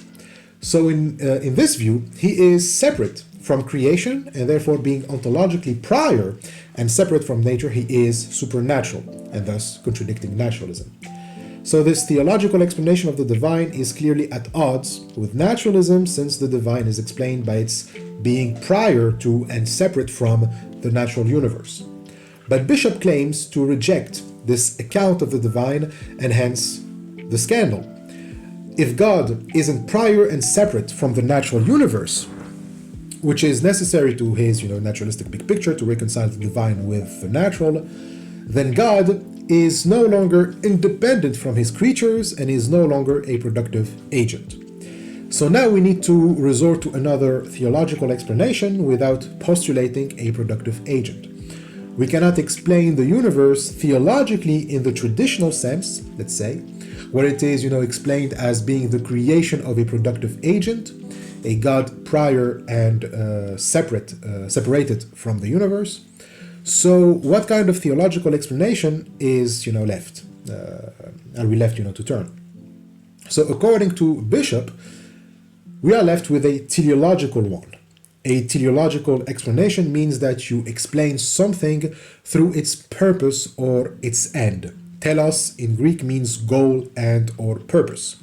So we can call it the final cause, whereas in the traditional Christian theology, the universe is explained by the efficient cause, meaning what is responsible for something, what made the thing that we want to explain. So if you want to explain a painting, for example, the efficient cause is the painter, while the final cause is its purpose. What purpose does the painting serve? So Bishop says that if we simply explain the universe through its telos, then we can have an account of the divine that doesn't contradict our naturalist commitments. So taking the telos for explanation means that you can explain productive causality, the fact that things are caused and cause other things, without having to postulate a productive agent.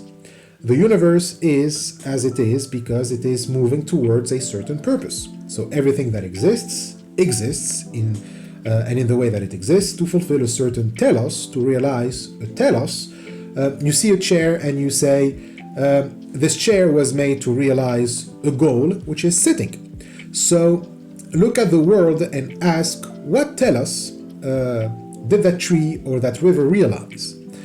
Now, if the divine is explained in terms of teleology, then the divine must be a divine telos. A chair may not have a divine telos, or a tree or a river don't either, but by taking the universe as a whole, there is a telos that is different from the multiple small purposes of the beings that make up the universe. So this telos is the ultimate and supreme good telos. In other words, the ultimate good towards which the universe strives is the divine. If this divine, this ultimate good, is God, then God is realized through his creation. And Bishop also argues that it's because of this ultimate good telos that we easily recognize in the universe that we suppose an efficient cause. And indeed, there is an efficient cause, but that efficient cause isn't separated from the final cause. A painter is a different entity from the purpose of the painting, let's say the experience of beauty. In traditional Christianity, God and his goal through creation are separate, but for Bishop, they are not. God sets the universe in motion, he is the efficient cause, but he also becomes God through that same act. He is also the final cause. So God makes God through his creations. As you know, each one fulfills its purpose, God manifests himself. In theological terms, the kingdom of God that humanity realizes is also God. So Bishop also writes on page 12, for example, this isn't included in Oppy, that we are participating and contributing to God's kingdom, which we inherit through baptism, becoming God's children. So to be a Christian means to participate and contribute to the kingdom of God, the ultimate telos. So this, he claims, is entrenched in Christian tradition, so it doesn't have to raise any scandals. So for Bishop, Christian tradition is compatible with naturalism if we stick to a teleological explanation of the universe and attribute to this telos divine properties like the ultimate good telos. We can call such view a teleological explanation of existence. The prefix eu means good. Everything contributes to the realization of the supreme good that Christians call the kingdom of God or the kingdom of heavens. And in other words, this explanation of existence is, quote, that why everything exists, that does exist and counts as created, is that it belongs to a unified order whose telos is the supreme good that is actually fully realized. But we're not done yet. This ultimate good is realized not in a mechanical way, of course, or worse, in an indifferent way.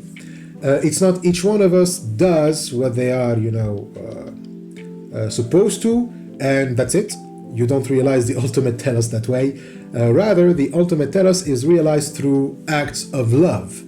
The divine is to be identified with the sum total of loving interpersonal relationships within the universe. So these interpersonal relations of love realize the ultimate telos, which is salvation, which isn't individual salvation but collective salvation. So loving others not only saves us from sin, but also saves others. We don't enter the kingdom of God without these loving bonds. However, the divine isn't exhausted by these loving relations, even the most exemplary ones. Salvation needs more. It needs a full cosmic meaning of these loving relationships. So these loving relationships have real divine agency on the cosmos. The cosmos itself is manifested through them. In short, without the power of love, the universe would be dead. Even Jesus' act of love wouldn't be enough without the cosmic meaning of loving relationships. So love then is a real cosmic principle. As long as we love each other, the universe keeps going on towards its ultimate goal. So as Oppy says in summarizing Bishop's view, even acts like Jesus, while he was being put to death by combined political and religious authority, do not exhaust the divine. What is divine is not just acting Christ-like relationships, but the full cosmic meaning of such loving relationship. And he says that real salvific, transformative divine agency in the world is the agency of love itself, understood as a power that emerges from individual loving actions in relationship. And this somehow makes him claim that this cosmic love principle, this agency of love, isn't supernatural since it's not separated from the natural universe. So explaining the universe this way would be different from explaining it as being the result of external supernatural agency. Even the act of Jesus' resurrection isn't supernatural. It's not the result of an external agency outside the universe, but it is the inherent effect of absolute steadfastness in living lovingly. So that's Bishop's view. So does it work? Does it make a consistent account for naturalistic religion? Does it make Christianity in conformity with naturalism? Well, no. No, it doesn't, and for obvious reasons, and several reasons. And Oppy gives three critiques against Bishop's big picture. First, there's the claim that the efficient cause of the universe is also its final cause. In classical logic, the efficient cause is always prior to the final cause. So Bishop flips this logic, arguing that there can be an efficient cause not prior to the final cause, by identifying it with the final cause. As Oppy says, Bishop, thinks that final causes can also be efficient causes. The efficient cause of the existence of the universe is that within it there is realization of the ultimate supreme good of loving interpersonal relationships. So within the universe there is the realization of the ultimate supreme good, which is the purpose of the universe, its final cause. But at the same time, it is that same ultimate good that shapes the universe. So those loving interpersonal relationships are both the maker and the goal of the universe. So the universe exists so that we can manifest those loving relationships. So the universe exists so that love exists, but at the same time, the universe exists and is caused by that same love. So we can say that the universe exists because it is good for it to exist, since it is both caused by something good, love, and that it exists for bringing about something good, that same love again. So such explanation of the existence of the universe are called an axiarchic explanation. So axiarchal comes from the Greek word axia and arche. Axia means value and arche means principle. In other words, there is something fundamental, there is a principle, a fundamental principle is a value here. What explains something's existence, that's its principle. If that thing exists because it is good, then it is its existence depends on its principle, which is a value here, the good. In other words, we can just say the good causes it. So naturalists usually reject axiarchic explanations, arguing that something exists because it is good, contradicts that there are only natural entities and powers. We're talking about, cosmic stuff here. It's not that we cannot explain the good in naturalistic terms only, but that the good itself acts apparently as a causal power. So that's the objection. And for obvious reasons, all axiarchic explanations are based on efficient final causes. The point of a value is to be realized, and as such, a value is always a final cause.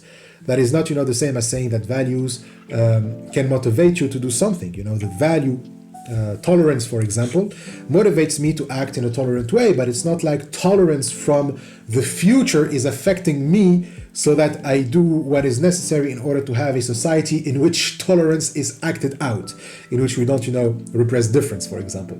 So when a painter paints, it's not the painting from the future calling him to paint. But that's the claim that axiarchic explanations make here. It isn't a psychological or social explanation, but a metaphysical one. The value itself is calling upon me to do its work, to materialize it. So I'm not the one painting or setting up the conditions for tolerance, but it is tolerance itself that is using me to actualize itself. So we conflate efficient causes with final causes here. So naturalists object to such explanations because science, does recognize efficient causes, but it doesn't recognize efficient final causes. For any efficient cause to also be a final cause, it must have some properties at odds with natural laws or the powers recognized by science. As Oppy writes, the efficient causes that science does recognize are all such that it makes sense to suppose that they are necessarily associated with, perhaps even grounded in, or constituted from, or supervenient upon, transfers of concerned fundamental natural quantities. However, there is no way that the coming into existence of the universe could be associated with, or grounded in, or constituted from, or supervened upon transfer of conserved fundamental natural quantities from realizations of the ultimate supreme good of loving interpersonal relationships. It is simply inconsistent with naturalism to suppose that the realization of the ultimate supreme good of loving interpersonal relationships is an efficient cause of the existence of the universe. So, because Bishop makes loving relationships supreme good, the efficient cause of the universe existence, and also its final cause, that's saying that the universe comes from what it is supposed to realize. If it's, possible for the universe to come into being from the purpose it's supposed to realize, that is like saying that the painter came into being from his painting. Then clearly we are giving some non-natural power to the universe and its purpose here. There's here a transfer of not just natural quantities, but non-natural quantities as well. Plus, I also think that it is obvious that love doesn't have the kind of power to cause a universe's existence. Okay, so this is Oppy's second critique. Bishop thinks that individual loving actions in relationship have emergent causal powers that somehow constitute further real, salvific, transformative agency in the world. So, this is what we said that, Bishop thinks that loving relationships have some sort of cosmic meaning. If you take my individual loving action towards you and your loving action, then someone else's towards someone else's, etc., from the sum of all individual loving actions, you suddenly get this cosmic principle of love, this, cosmic agency of love. So this is an emergent theory. From individual actions, you get something more, something greater than just the sum of those actions. So a cosmic principle emerges, and this is what Bishop is arguing for. The idea that love itself has an agency that goes beyond the agency of individuals in loving relationship. Now, of course, as Oppy says, people in loving relationships can act together to make real transformative improvements to the world and to the lives of others. It is obvious that when we love others, we want to act and are motivated to act in order to improve our lives and theirs, and consequently we can change the physical world for the better. These can be considered achievements of love, but this can be explained without the appeal to emergent causal powers, which, as Oppy highlights, aren't clear at all. Like, how do they function exactly? What is it exactly that has these emergent causal powers? Is it, the loving relationships themselves? Like, there are no powers that exist independently of entities. If a causal power emerges from entities, then those entities have that power.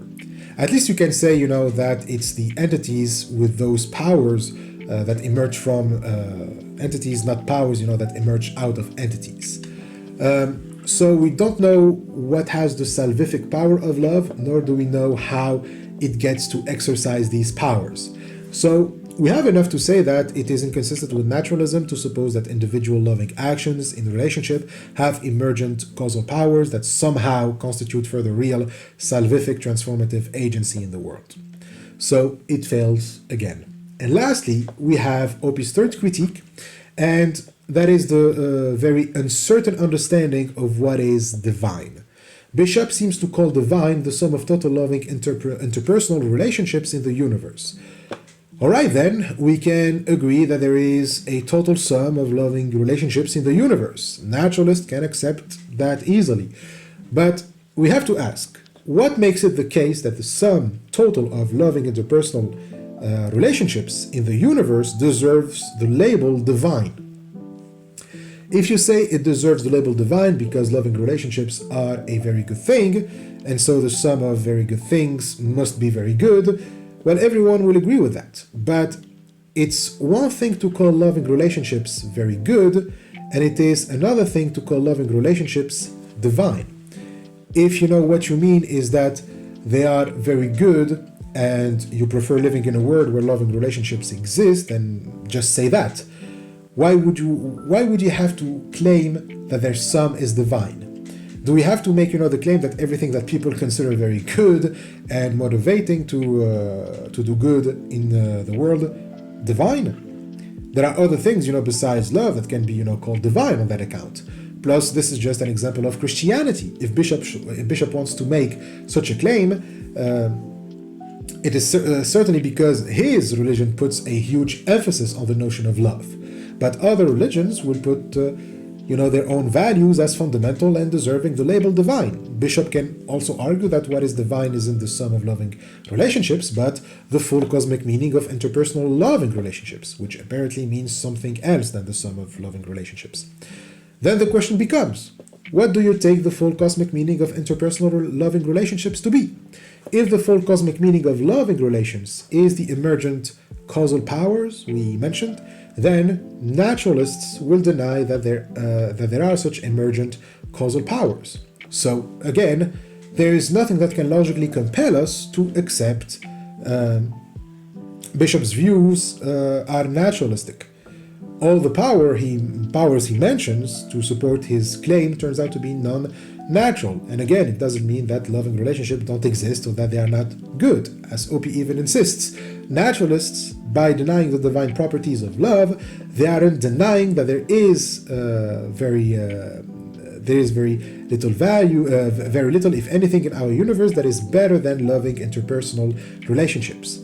So love is still highly valuable, and there are probably very few things that can be better than love. It doesn't mean that love is divine.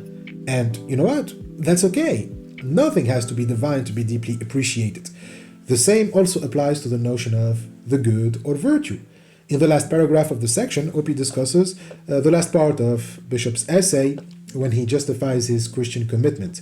Bishop argues that the reason why he is committed to Christianity is because of a moral ideal.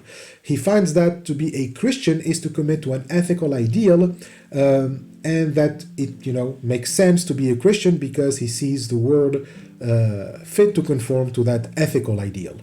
It's like he looks at the word and he's like, this word was made specifically for that ideal. It's like the banana argument. The banana fits perfectly into your hand, so God must have designed the banana in your hand. So likewise, God gave you this word and gave you a word that is already leaning towards the same ethical ideal that God revealed to you. So to quote from Oppy, Bishop notes that though the Christian commitment is to an ethical ideal, it is also a commitment to the world's being fit for hopefully and steadfastly seeking that ideal. So again, you can ask any believer from any religion and they will tell you that the word is made in such a way that it fits the ethical teachings of their religion. This isn't a claim, exclusive to only Christians. Plus, this is again a teleological argument. Bishop's commitment to Christianity is basically a commitment to the claim that existence is ultimately for the sake of the good. So we have already rejected such arguments as non-naturalistic. But if the ethical ideal is just that we should live virtuously and lovingly without any claim that the word was made for the purpose of realizing that ethical ideal, then this is perfectly compatible with naturalism. And I like, Oppy's take, because sometimes I think about this and I'm like, does the world really had to be made for the purpose of pursuing the good, for leading virtuous and loving lives so that people don't be assholes? Like, really, Christian, Jews, Muslim, Hindus, whatever religion you are, is it necessary for you to believe that the universe was made in a certain specific and divine way in order to be a nice person, to commit to an ethical ideal? So Oppy is like, no, and we don't even have to consider, the universe as harmonious or ordered or anything like that. We can accept that our universe is cruel and fucked up, that the nature of our universe may make it difficult for some of the time, in some places, to pursue this ideal. It seems to me that naturalists can perfectly well suppose that our universe is, on the whole, a place in which we can, hopefully and steadfastly, pursue that ideal. So moving on to the next attempt to formulate a naturalistic religion, now we're going to look at religion of humanity. So a religion of humanity is a religion that exists in contrast with other religions. So it's a new phenomenon because it's a religion that only takes a stance in relation to existing religions, in the sense that it is consciously and actively trying to model itself on only the virtues of existing religions while avoiding their vices. In other words, religions of humanity are new religions that do not have the vices of existing religions. So religions of humanity argue that religions are undeniably necessary for human existence, but many have irrational commitments that we ought to avoid. They all promote great values and organize people's lives in ways to make sure that those values have higher chances of being enacted, but this comes with strings attached, notably commitments to superstitions, which can blur the lines between an ethical life and manipulation, fear-mongering, and domination. So we can have new religions that lack most, if not all, of the non-natural commitments of existing religions. And this is what religions of humanity are trying to achieve. But can they actually achieve that? So such enterprises are mostly Western because it is in Europe that these notions of religion of humanity appeared, and it remained mostly a Western phenomenon. So a religion of humanity is loaded with Christian baggage. When we say that they want to avoid commitment to non-natural stuff, it's mostly non-natural Christian stuff that they want to avoid, but you can make a similar claim for every religion in the world. So people advocating for such religions should be seen as reformers of religion. Oppy starts with a small historical survey of religions of humanity, tracing them back to the 17th century with the emergence of deism. Of course, deism is not a religion of humanity, since its central claim is that God exists. But the appeal of deism here is that religious commitments are very minimal. Okay, deists usually don't accept that God demands anything from us or that he intervenes in the natural world. So it puts humanity in the center of its destiny despite the belief in God. So this is the starting point of a religion of humanity. The emphasis shifts from God to humanity itself. So with this move, what takes a huge blow is the clergy and priests' authority. So the earliest formulation of deism goes back to Edward Herbert of Cherbury, an English religious philosopher, and his major work is De Veritate, a treatise written in 1624, and it is a promotion of deism, which is the belief in God through the intellect rather than through the dogma of the church. So he is opposed to organized Christianity and organized religion in general, so he accepts the Christian faith, but it is the church that he has beef with. And so he advocates for a reform of Christianity without superstitious elements such as miracles or mysteries, and with skepticism towards dogma, demagogy, prophecies, revelation, and scripture. But being a Christian, his account of deism is obviously not naturalistic, plus it still makes concessions to special divine action. For him, an acceptable religion must have just a few claims. There is one supreme God who deserves to be worshipped through virtuous and pious action, and who distributes rewards and punishment in this life and the next. We should both regret and repent our sins, and we can successfully petition the one supreme God for assistance. But later deists, didn't include any divine action, like they believe in God and in the afterlife, but they reject the notion that God can intervene in the natural world by means contrary to natural laws. So Oppy mentions the philanthropists as an example. So these were members of a short-lived revolutionary religious movement in France during the late 18th century. They proposed a rational moral religion grounded in belief in God, the immortality of the soul, and civic virtue, while rejecting revelation, dogma, and clerical authority. They organized simple moral ceremonies and public festivals, often in former churches, and were competing against other alternatives to establish new religions that are inherently atheistic. So during the years of the French Revolution, you had rivalry between deistic religious alternatives that preserved central non-natural elements of organized religion, like a supreme God and the venue of the life to come, and more radical alternatives that rejected any non-natural residue from religions. Among these radical alternatives, you have things like the cult of reason, led by Jacques Hébert and Pierre Chaumette, aspired to become a civic religion focused on the perfection of humanity via the exercise of reason in pursuit of truth and liberty, which encourages worship of and devotion to the ideal of reason. So this was an attempt to form a purely anthropocentric civic religion where the supreme being worthy of worship is reason itself. No gods, no non-natural or supernatural beings. What is worshipped is reason or humanity's rational potential. All moral conduct and civic virtues will be displayed and justified through reason alone. So we will teach people to truly value one another as rational beings and build better societies this way. By protecting reason from superstition and error, we will manage to be more civilized and civil, more sensitive to our fellow man, and with science we'll create the best societies on earth. So deists revolted against this. Robespierre's deistic cult, for example, of the supreme being, overthrew the cult of reason during the French Revolution, but this cult of the supreme being was itself short-lived too. However, these defeats didn't curb the enthusiasm for anthropocentric civic religion.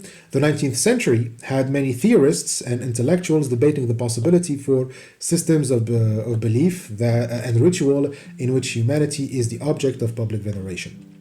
So these attempts were motivated by fear that while the era of superstition is over, without religious life, social bonds may not only crumble, but outdated beliefs might make a comeback and sink humanity back in dark ages. So it was necessary for some philosophers that the kind of veneration religion tried to foster towards non-natural entities get directed at humanity itself and at reason. But the question remains, how can we make people understand how important and valuable rationality is so that we don't lose it to superstition and halt progress, and also make them understand the value of humanity and philanthropy, loving humans, without appeal to gods and demons or heavens or hell. We need something that can evoke strong emotions to ensure social cohesion, which many realize science and rationality alone cannot deliver. The most famous attempt came from Auguste Comte, the founder of positivism, who explicitly advocated for a religion of humanity. And this religion was intended to be a complete religion with ecclesiastical hierarchy, congregation of saints, liturgy, and sacraments. And Comte designed a secular calendar honoring, great thinkers, scientists and artists, ceremonies for birth, marriage, and death, a positivist priesthood made of moral educators, and even temples of humanity. Oppy also mentions John Stuart Mill, who was skeptical, of Comte's religion because of its authoritarian implications, but still agreed that altruistic virtue required nurturing in a religion of humanity that could foster a sense of unity, ideals of duty and service, and a feeling for the general good. And there are others, like Henri Saint-Simon, who was Comte's teacher, who called for the creation of a new Christianity that had a primary focus on fraternal love. So, all of these figures, they all seem to agree that religion plays a central role in the functioning of society, that you need something like religion to motivate people to behave morally, to nurture their social bonds so that society doesn't collapse, so that people, give a shit about one another. Even in the 20th century, philosophers like Bertrand Russell was very interested in the prospect for a free men's worship, a big picture that enables those who possess it to act with compassion in ways that transcend belittling self-concern. Though Russell was interested in the religion of humanity or naturalistic religion, but simply in an ethical, compelling alternative to religion. Now, the only official existing religions of humanity is Kant's. It has a community in Brazil and works exactly like Catholicism without the Christianity. There's also another one in India called the Temple of Humanity. So what to make of this? Well, we can say that a religion of humanity can be a naturalistic religion, but in reality, no. Okay, we cannot say that this is a success. A religion of humanity is not a naturalistic religion, and for that we need to go back to our definition of religion from Scott Atron and try to apply it to a naturalistic religion. First, we said that according to Atron, a religion first requires belief in non-natural entities and powers towards which adherents must display costly commitments, communal commitments, right? If we apply this to a naturalistic religion, then we simply replace non-natural entities and powers with natural ones.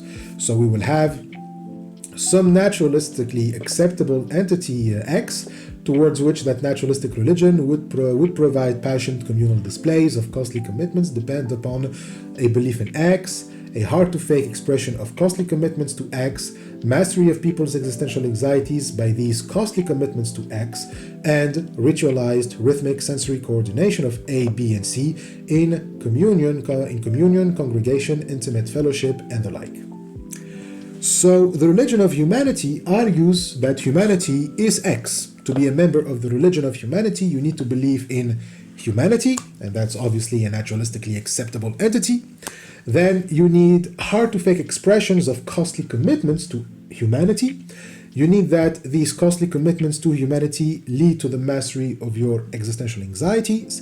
And then the belief in humanity, the costly commitments to humanity and the mastery of anxiety, they must be ritualized, rhythmic, and coordinated in communion.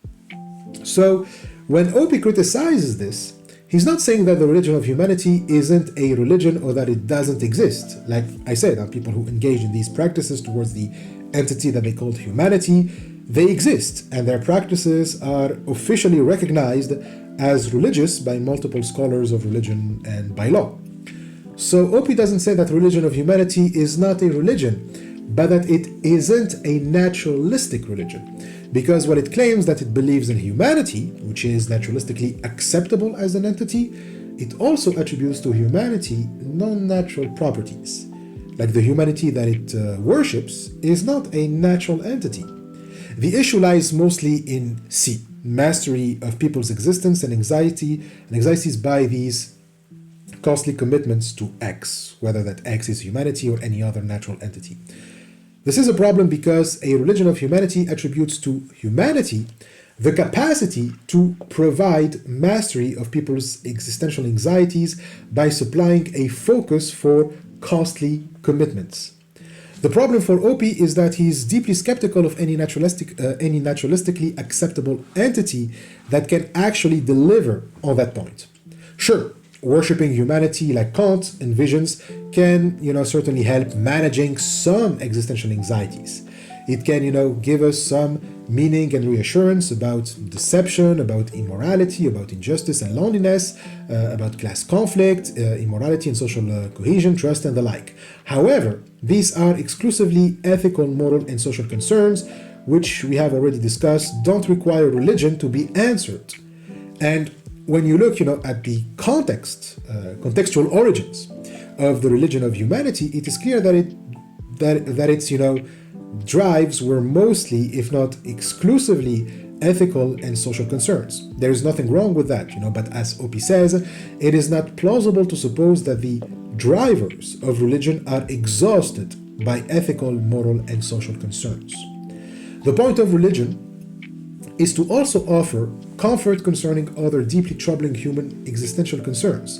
And so how can humanity, through some costly commitments, offer any prospects in the face of death, disease, catastrophe, loss, pain, and want unless you give humanity some attributes that it doesn't have?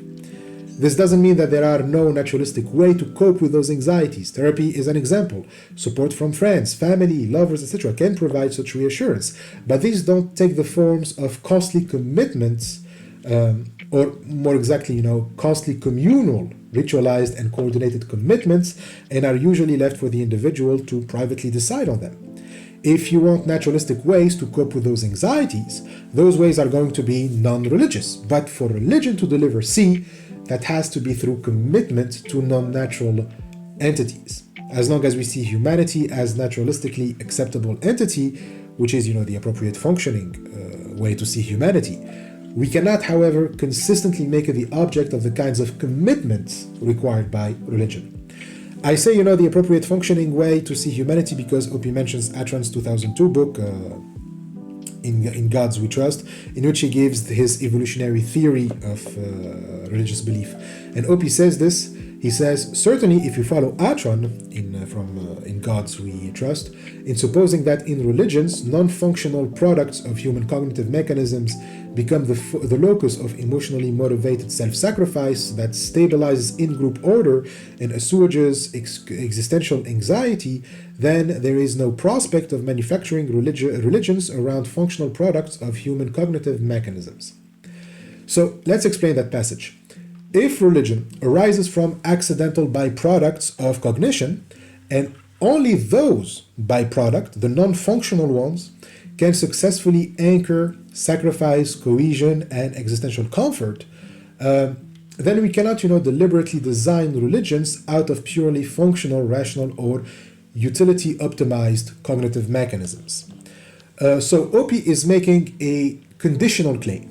If Atran is right, then certain enlightenment or rationalist projects to establish naturalistic religion, like the religion of humanity, are doomed because they will be inconsistent. Remember his point that religious belief are not adaptations selected for their social usefulness. Rather, they emerge unintentionally as byproducts of our evolutionary selected for general cognitive capacities like agency detection. We evolved to detect agents like predators, but we can also over-detect agency. For example, a cloud that resembles a human head, and so we mistake that for an agent too. We see it as a spirit or a god. And so supernatural agents are, in part, byproducts of a naturally selective cognitive mechanism for detecting agents.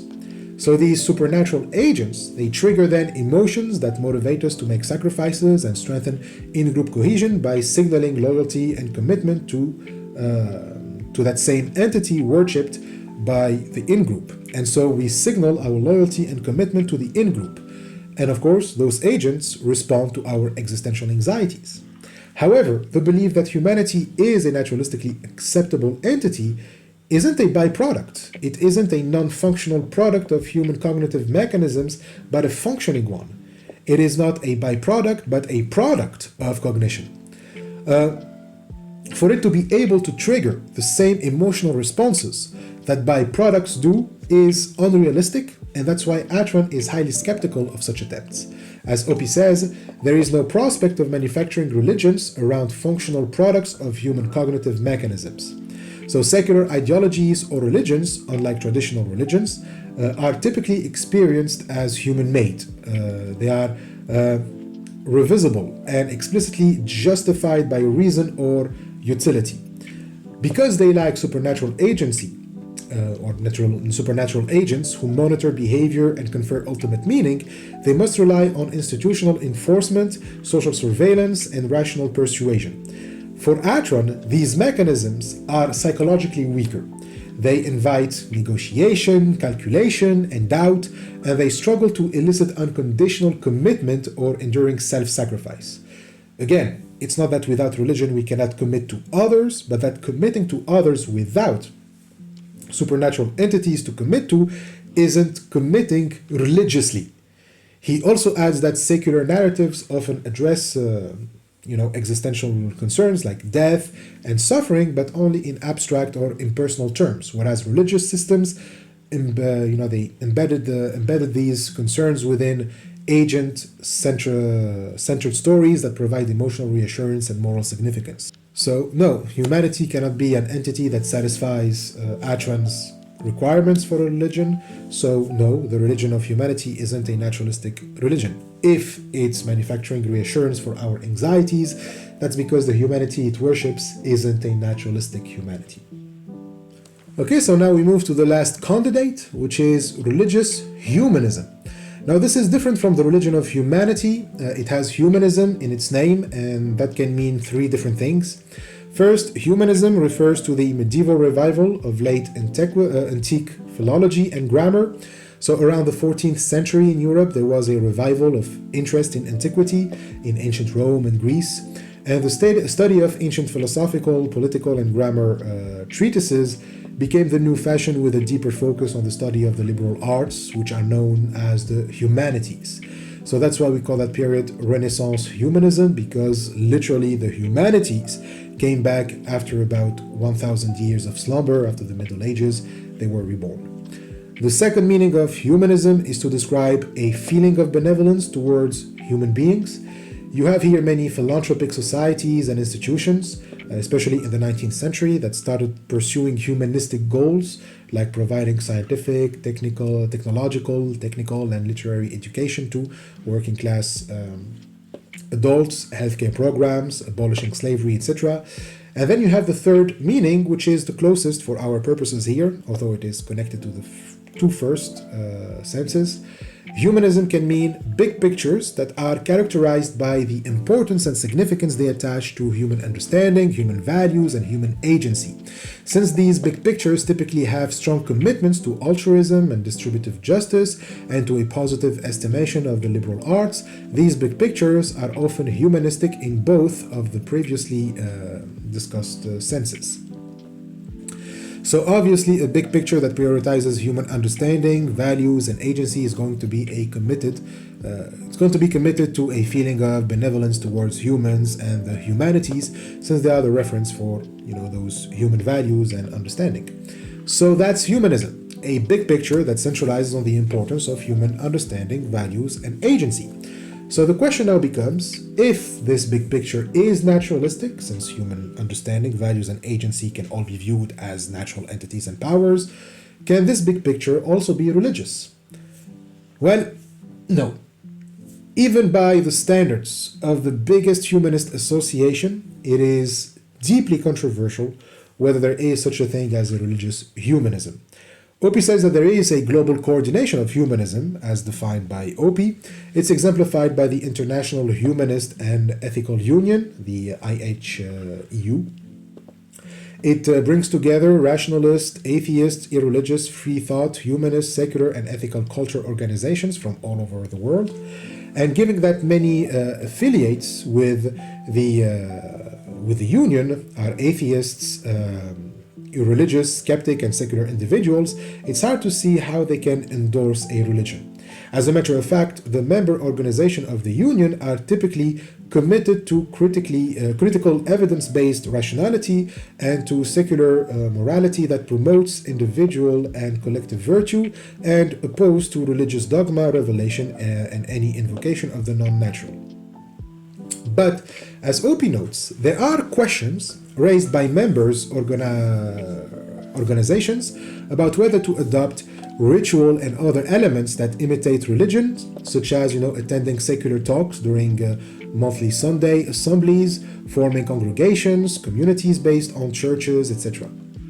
So there was an actual project back in 2013 to establish a form of religious humanism by Sunday Assembly, one of the member organizations of the union, and it's still going on. They have assemblies established in about 50 locations in the world, mostly in the US, with a goal to give non-religious people a similar communal experience to a religious church, They often meet in deconsecrated churches, and they hold assemblies that pretty much resemble Sunday church mass, and they have secular talks, some moments of contemplation, some singing, and some socializing.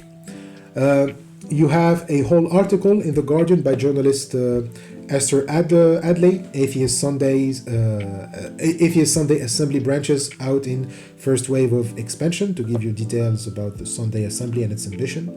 By the way, it was founded by two British stand-up comedians, Sanderson Jones and Pippa Evans, who want to offer, atheists the good things churches have to offer, and build schools all over the world to the point where even Christians will have to pretend to be atheists so that they can send their children to these secular schools.